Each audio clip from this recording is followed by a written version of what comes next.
عن أبي هريرة رضي الله عنه قال قال رسول الله صلى الله عليه وسلم قال الله تعالى أعددت لعبادي الصالحين ما لا عين رأت ولا أذن سمعت ولا خطر على قلب بشر فاقرؤوا إن شئتم فلا تعلم نفس ما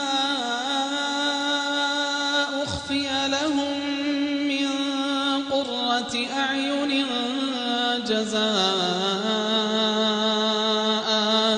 جزاء